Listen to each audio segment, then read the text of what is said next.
ممبر مسجد شورا، علماء کرام اور عاشقان رسول، السلام علیکم ورحمۃ اللہ وبرکاتہ۔ مجھے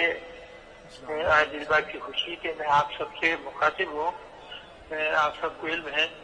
اور جیسا کہ ہمارے خادم حسین بھائی نے کئی مرتبہ اپنی تقریروں میں ذکر کیا تھا، میرے ان سے بہت ہی اچھے تعلقات تھے، وہ مجھ سے بےحد محبت کرتے تھے اور میں ان سے بےحد محبت کرتا تھا، اور ہم دونوں کا ایک ہی مقصد تھا، عشق رسول اور ناموں سے رسول کی حفاظت۔ اور اسی میں دیکھیے انہوں نے ماشاءاللہ کی اور خدا قربان کی، اور جس طرح ان کی نماز جنازہ ادا کی گئی پوری دنیا میں، اس نے سب کو ہلا کر رکھ دیا کہ پاکستان میں اتنے رسول موجود ہیں کہ اتنے بڑے میدان میں بھی جگہ نماز پڑھنے کی جگہ نہیں تھی۔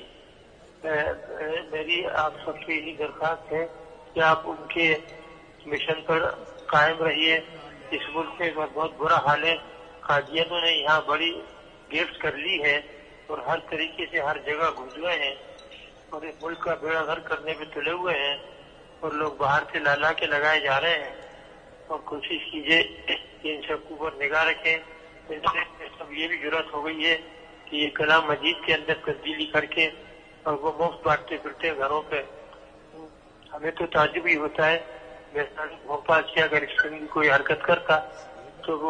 وہ ایک دن بھی زندہ نہیں تھا، ہم واجب القتل کرتے اسے اور ہم قتل کر کے اس کی لاش سڑک پہ پھینک دیتے، تو کلام مجید کے اندر تبدیلی کرتا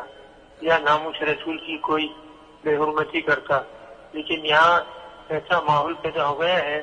کہ جب سرپرستی ہو رہی ہو تو نیچے والے جو ہیں وہ بھی بڑھ چڑھ کر آ رہے ہیں، اور آہستہ آہستہ ملک کے اندر یہ لعنت پھیلتی جا رہی ہے۔ کسی کو کوئی اعتراض نہیں ہے اگر بوڑھیوں کی طرح یا خانیوں کی طرح کوئی اپنا امام بنا لے، لیکن کلام